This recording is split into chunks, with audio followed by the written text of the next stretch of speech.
Being here for class this morning. Great to see you out.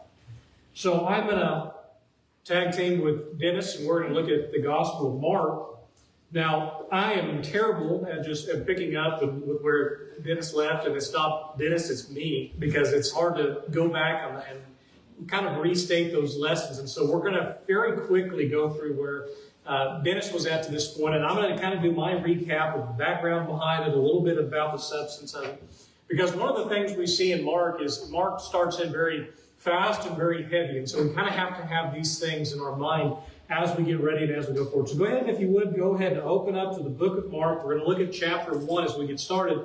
And the first thing we're going to look at is the background behind it. That's kind of part number 1. Now, as we go through Mark, you remember as we went through the book of Hebrews and we had our study, the main theme of that was greater than. We talked about Jesus is better than. And that was the whole theme of the book. The New Testament is better. Jesus is better. This new life is better. Well, as we go through Mark, there's going to be a similar theme as well. And the question is, who is this man? And that's the question of the book of Mark. That it is telling us and proving to us over and over again who is this man in talking about Jesus. And so you'll notice as you go through it, and we'll restate this over and over again as we go through the book, but the core focus is on defining who is this man, Jesus, and especially through the first 8 chapters of the book. But for us to begin with, we really need to start and ask the question of exactly who is Mark. And it's really interesting because as Clint gets a little bit further on, as he goes through the book of Acts, we're going to be introduced to Mark for the first time as far as chronologically speaking. But John Mark is the same person throughout the New Testament. You're not going to find multiple different iterations of him. You're not going to find confusion on him. You know, some books of the Bible we kind of talk about, and I say some people debate. Some people do debate the authorship behind them. That's really not the case when it comes to Mark. Mark is very sound in its authorship. Nowhere is its authorship really seriously challenged. So go ahead and mark your thumb there, or mark your Bibles in Mark chapter 1. And I want you to look at a couple places here with me. Let's turn over to Acts chapter 12 and verse number 12. And let's think about these 4 places. If we were to ask the question of who exactly is Mark, here's a few things we can read about him. So go over to the book of Acts with me. And this is going to be our first introduction to him, Acts chapter 12. And we'll find that he is introduced, and we'll notice that this is going to be the transition. There are some of the transition chapters away from Peter over to Paul as you read through the book of Acts. And we'll let Clint go through that as he goes through his class. But as you go into Acts chapter, or goes through his lessons, Acts chapter 12 and verse number 12, it says, "And when he had considered the thing, he came to the house of Mary, the mother of John, whose surname was Mark, where many were gathered together to pray." Now, stop there for a second and just kind of think back to the timeline that we're introducing Mark in as far as where he is in the scene. As you go back up to verse number 12, this is whenever we start to see the major persecution of Jesus, of Christians and followers of Jesus come into play. You know, as Clint had went through and had looked through chapter 7 and onward, we're going to see the shift take place of the persecution of Christians and of the church. And as we're reading down through here in Acts chapter 12, we'll notice that Peter is finally delivered from prison. And as you go here to verse number 12, that's whenever we are first introduced to Mark, who is also called John Mark. Now, we have another interesting piece of information we can find. So go over to Colossians chapter 4 for a moment with me. Colossians chapter 4.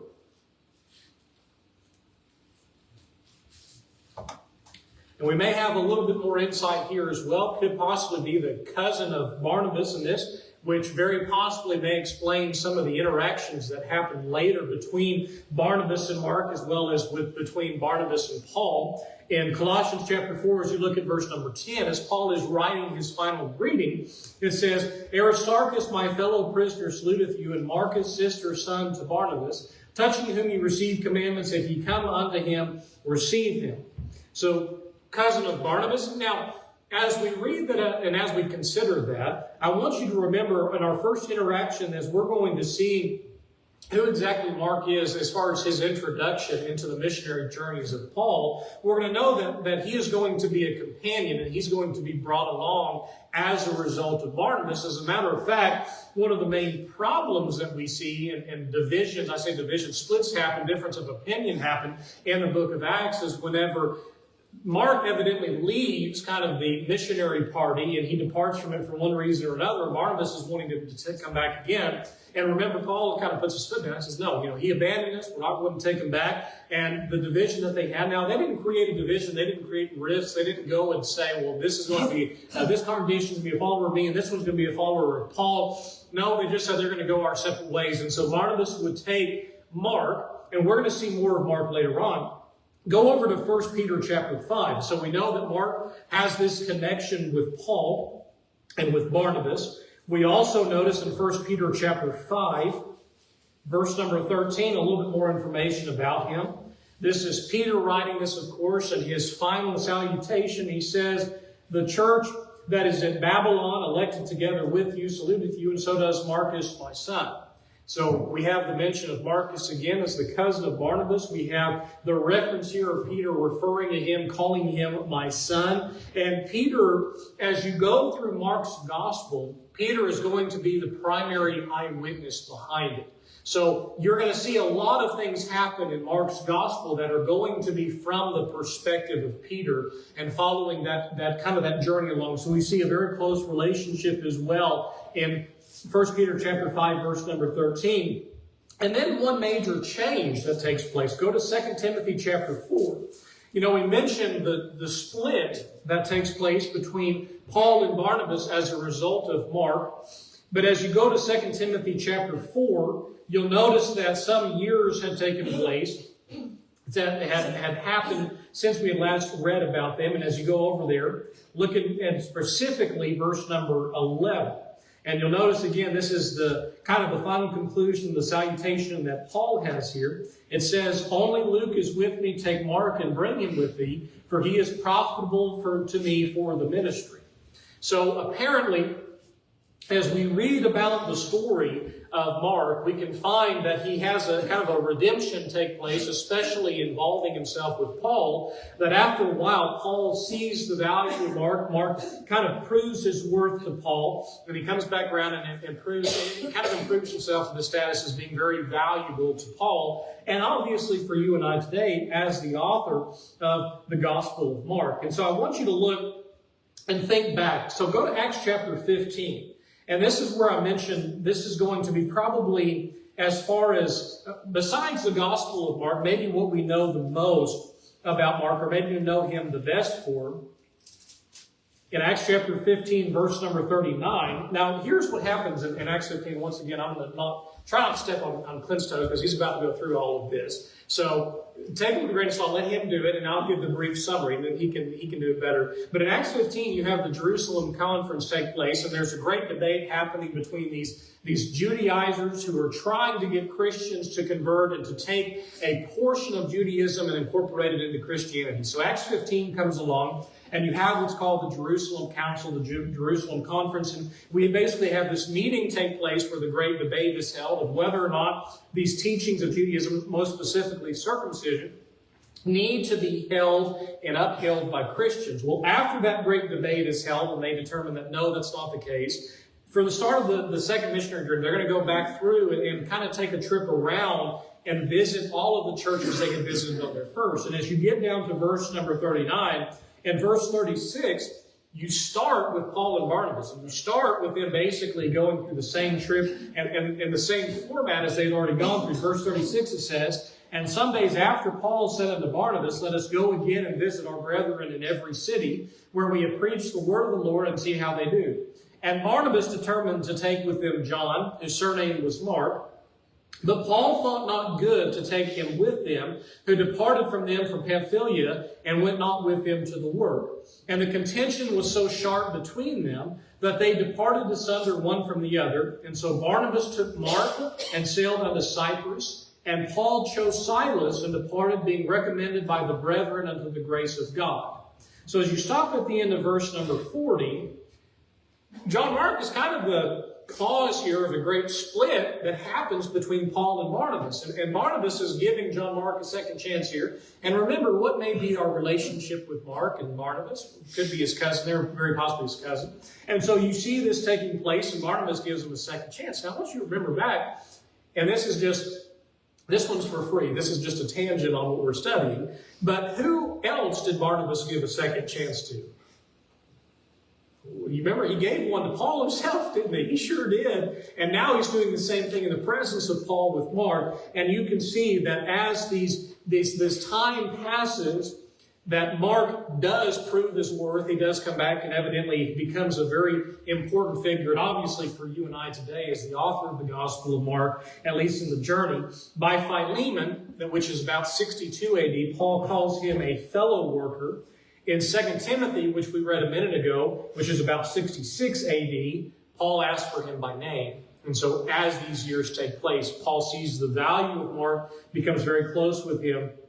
And we see a lot of the journey here take place in kind of this arc of Mark proving his worth. And the question is for you and I is, have we ever failed so badly we thought we were done? I mean, how much more contention do you have whenever you separate Paul and Barnabas? I mean, these are main figureheads of the missionary work of the early church, and you are the cause of them splitting up. And think about how that arc in his character reveals himself as he continues to work. And the irony is the man who quit at one point the ministry of the gospel, who departed from him for one reason or another, becomes the author of the Gospel of Mark and becomes a very important figurehead. And so we see this journey of him. Now, any other thoughts on who Mark is? Any other questions on him or who exactly this person is? No, but this shows us the value of second chances given to people, doesn't it? Absolutely it does. And you think, if Barnabas had never given Paul a second chance, where would we be? If Barnabas had never given Mark a second chance, where would we be? Very different story. That's absolutely true of the value of second chances, the value of going past the first failure and moving past that. And John Mark is certainly the case for that. And we'll see that as we go through his gospel as well. Absolutely true. Now, one thing I like doing as we go through, especially the gospel account, we did it as we go through all the books. I think it's always an important thing to do, but it's to kind of set the stage to understand a little bit of the world that's going on around Mark as he is writing the Gospel of Mark. And so I'm going to show this from the perspective of not necessarily the time that he is talking about, but what is going on in the world whenever you consider what Mark is writing about. Hopefully that's big enough on the screen. It didn't format just so great. But this is not ancient history to Mark's readers. As they are reading his gospel account, this is something that is taking place. And to them, it's yesterday. Mark is writing about news. He's writing about something that they're going through at this point. And I want you to remember that as the time frame that Mark is writing this, probably in the late 60s, 60 ADs, that as he is writing this, think about what has gone on and happened to the church. Most specifically there is, we're going to look at his audience, and we'll talk about it in a second, but the audience is being a very Roman audience. Think about if you are a Christian in Rome at this time, or you are a Christian in a Roman colony, what is happening? In 64 AD, Rome is burned, and Nero blames who? He blames the Christians. And so a great persecution, and Nero, who is a story in and of himself, is just a maniac. I mean, that's probably the nicest way of putting it. He's a very demented man and finds joy from this persecution that he is going to take on Christians. And Christians were seen as peculiar people even in that day and age. And so he would go and blame Christians for this. And if you think about this, this is not a fire. This is not a house fire. Okay? This is a fire that burned for 6 days, and it reignited for 3 more on the city of Rome. Now, 10 out of the 14 of Rome's major districts were destroyed. So you have 2/3 of the city destroyed as a result of this fire. Now, what is the rumor behind who actually started the fire? Yeah, well, they blame Christians, and who do we think historically probably did set the fire? Nero. We think probably Nero did it, and he will later talk about clearing out room for his own palace. And so, in order to get away with this, and in order to kind of pass the blame, who better class of people to do it on than Christians? And so that would begin this tremendous persecution of Christians that would take place. And he targets, and at that time, a very small community of Christians in retrospect to the population of Rome. So it's very easy. I mean, Christians at this point, are they liked by the Jews? Are they liked and upheld by the Romans? Not really. I mean, so what better group to do this? And so Tacitus, who's a Roman senator, and I want to describe to you what happened. So he is writing in about AD 116. So he's writing about 80 years after the fact. So that's you and I writing about the early 19th century, or the early 20th century, rather. He said this, and I want you to read this. He says that at this point, Christians were sewn into animal skins and torn apart by dogs. Others were crucified. Others were coated in pitch and set on fire as human torches to light Nero's gardens at night. And Nero drove his chariot among the burning bodies dressed as a charioteer. And so the Christians who are reading Mark's gospel, the people who are reading this are watching and witnessing their friends and family burning. Why? Because they are Christians. And so as we read this and we put this into the actual setting, do you remember that at this point, and it's either happening, and it either has already very recently happened or it's going to happen as Mark is writing this, but Peter is crucified, historically says, upside down. And remember the notion that history says, as they says, he did not feel worthy to be crucified by Christ. Most scholars will place that about 64 to 67. So we have witnessed the crucifixion of Peter. What happened to Paul, do you remember? Now, Roman citizens at this point, if you remember, as you go through Acts, and once again, I'm going into Acts more than I'd like to, but that's Clint. You'll have a much deeper look at this as Clint goes through there. But as a citizen of Rome, crucifixion was not really on the table. And so what do the Romans end up doing with Paul? History tells us they behead him. And so Paul at this point is dead. And we see that so much after this, and Mark appears to be writing this after Peter's death. So if you're a Christian there in Rome, and if you think about what Mark is doing, he is preserving the eyewitness of Peter. Well, why? Well, Peter just died, and he's gone. And can you imagine what the early church might be thinking with the loss of Peter, with the loss of Paul, with the persecution that's happening? And the other thing is as you go down and read historically, you see in AD 66 that we have an open revolt. The time frame we're in is a very tumultuous time. In 66 AD, you have open revolts against Rome that are taking place in Judea. And you have Roman governor who is now going back and he will invade the temple treasury. And it's a back and forth. It's a very ugly time. What is an important event that as a result of these things happened in AD 70? The fall of Jerusalem. And specifically there, what is destroyed as a result of it?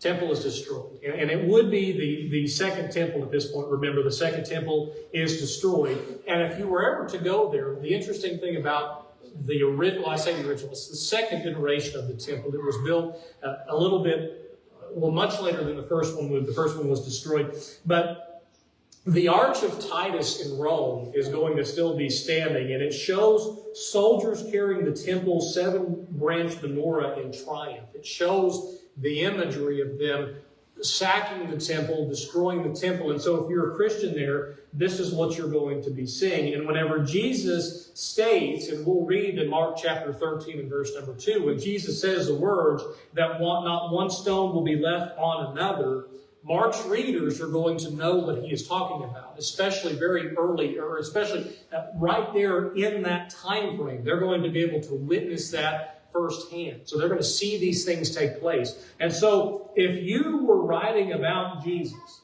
and you were writing about being a Christian while your friends were being burned alive, would you waste words? Mark does not.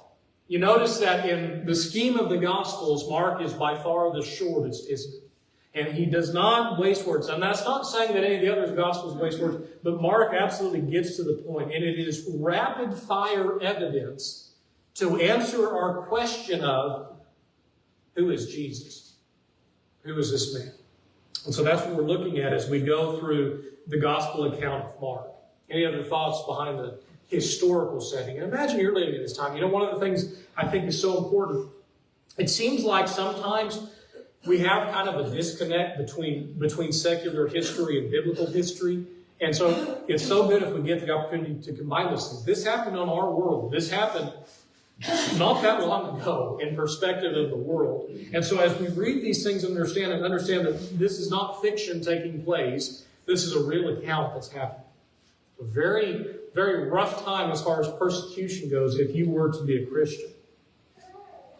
Now, the other evidence we have here, and I mentioned it a moment ago, I kind of got ahead of this, but we'll mention it now, is that it is written to the Romans. And we say that because Mark, as obviously he is the shortest gospel, one of the things we know and we find about the Romans is they have a very hungry appetite for very fast information delivered quickly. They want information and they want it now. And so as Mark is using this, there's a couple of things here that we'll find that will set Mark's gospel out versus the other gospel accounts. A couple of things there is he uses Latin words more than any other gospel writer.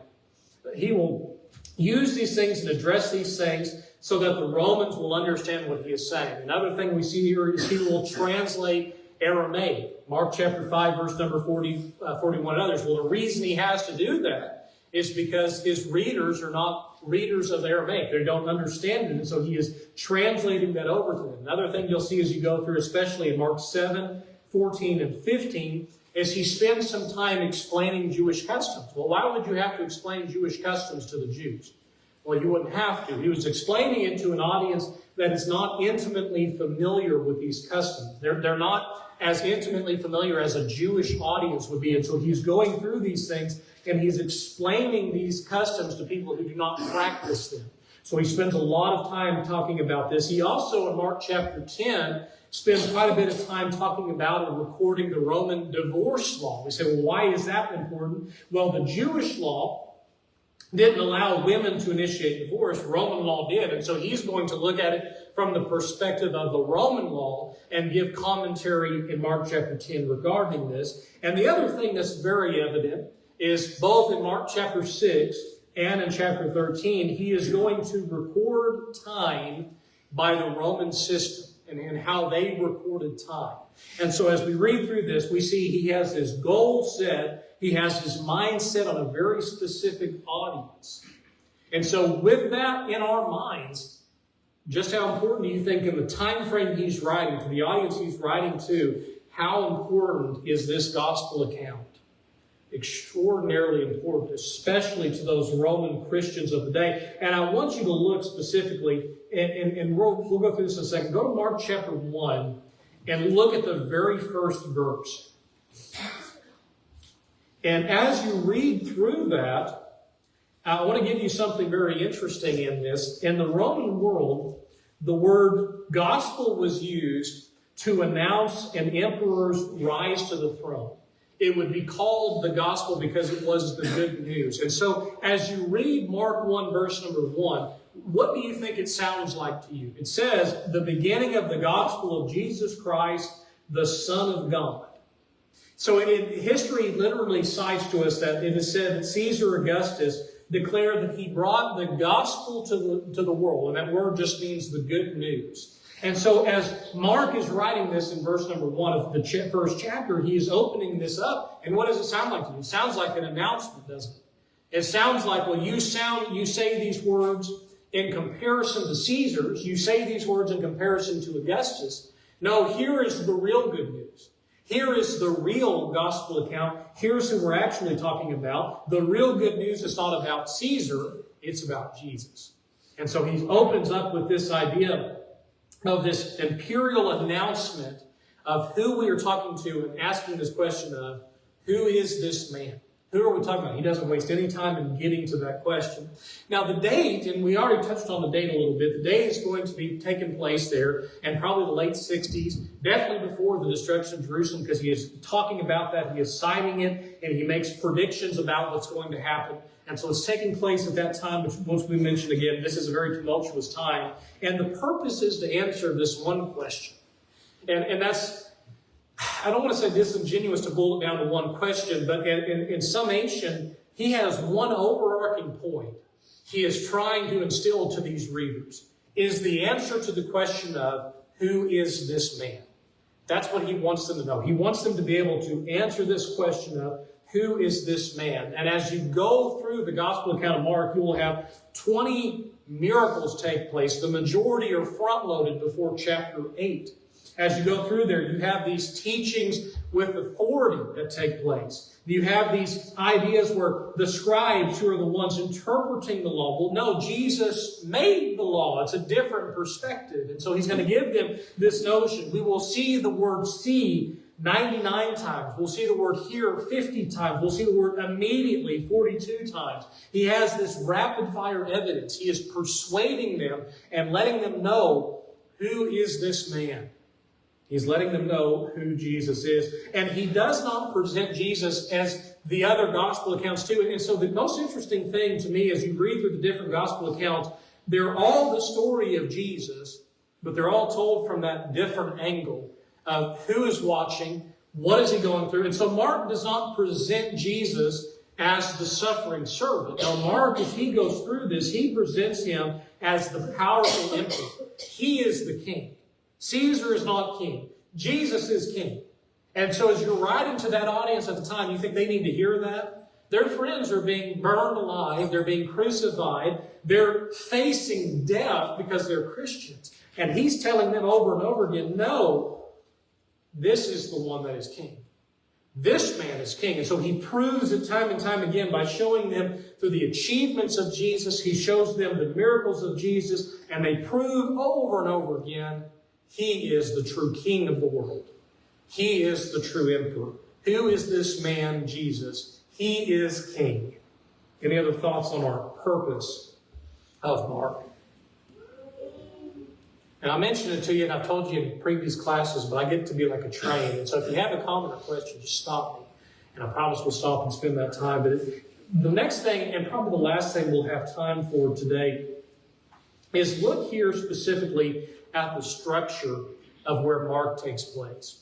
Mark is really going to be divided up almost perfectly in the middle. Of course, Mark being 16 chapters long, and it's going to be divided up into two major parts. The first 8 chapters, we deal with the question of, who is Jesus?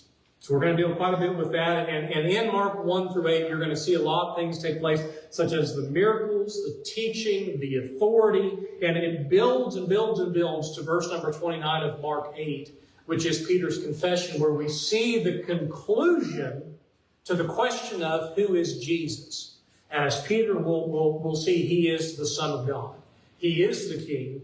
He is the true emperor. But then we kind of change gears, because after we establish the question of who is Jesus, we get over to the latter half of the book, which takes us from about chapter 8, and really kind of after that verse, in verse number 29, but it takes us from chapter 8 after that to verse number 16, and you start diving specifically into the question of, what does it cost? If this is Jesus, and this is who he truly is as the Son of God, and I know I've got to give my life to him, and I know who he is, and I know all that there is that I need to know about this man, of answering the question of who is Jesus, then what does it cost me to then follow him? Which is what Mark 8 through 16 is going to go through. That's wherever you go through, and you'll see a lot of suffering take place. Of course, we see death take place, but then we see resurrection take place. He shows us the cost of following Jesus. And so you begin and you see the immediate power. You see the authority of the teachings of the Son of God, and he is building us. He says, no, this time has come for Jesus to bring the kingdom.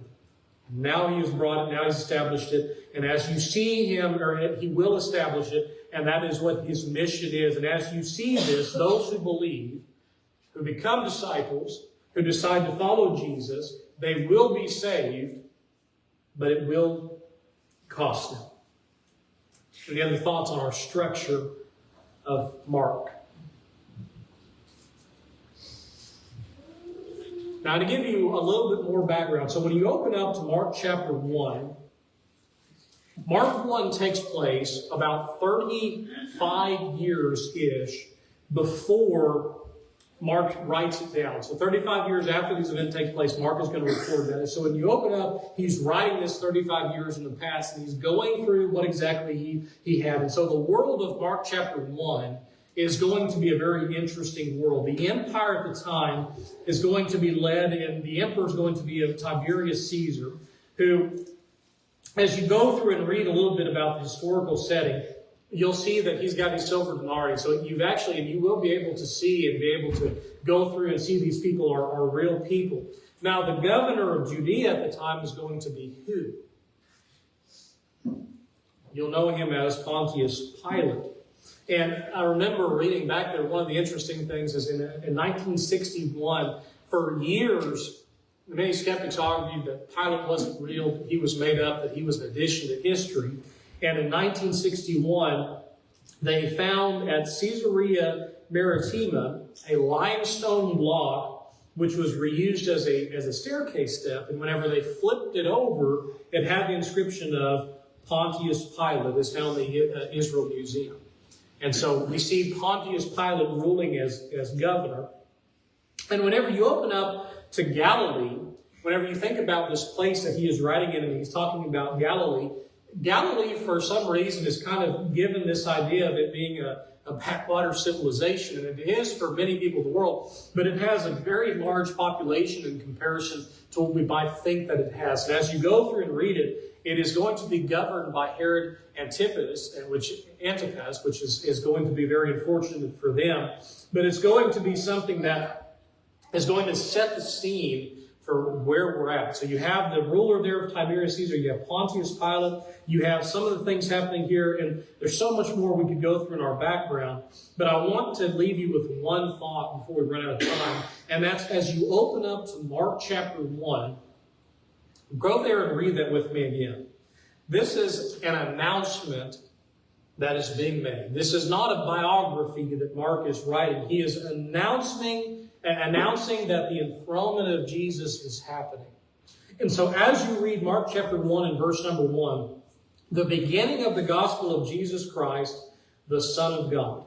Now remember, and I mentioned it a minute ago, what exactly is the gospel? What does that word mean?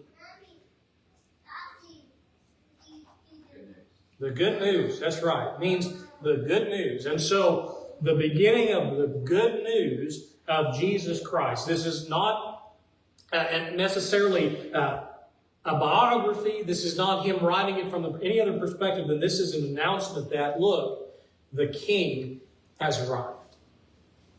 The emperor, the true leader is here. And always good to mention there, as we read about the beginning of the gospel of Jesus Christ, that Christ, remember, is a title. It's not a last name.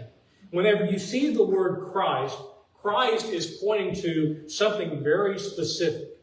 What is Christ pointing to? Well, what does that word Christ mean? Messiah. And that word Messiah, he is the anointed one, isn't he? He is the one that carries this title. He is the anointed one. He is the Messiah. And I mentioned to you a little bit ago that in the Roman world, they use the word gospel. The word gospel is not just one that is found in the Bible. The word gospel is used to describe this imperial announcement they would make. They would describe it as the gospel whenever you see the emperor's rise to the throne. It is good news to the people. And so Mark is saying it this way. He's saying the real king is not Caesar. Who is the real king? The real king is Jesus. That is our authority. And so one of the keys to this book, and one of the things that I would really encourage you to read if you have a chance this week, is if you would go through and even divide it up into weeks, but the book of Isaiah is going to be key to this. He's going to cite from Isaiah a lot. He's going to pull from a lot of the predictive prophecies that Isaiah has, and he's going to look ahead and tie those in directly to his gospel account. And so the question for you and I is this.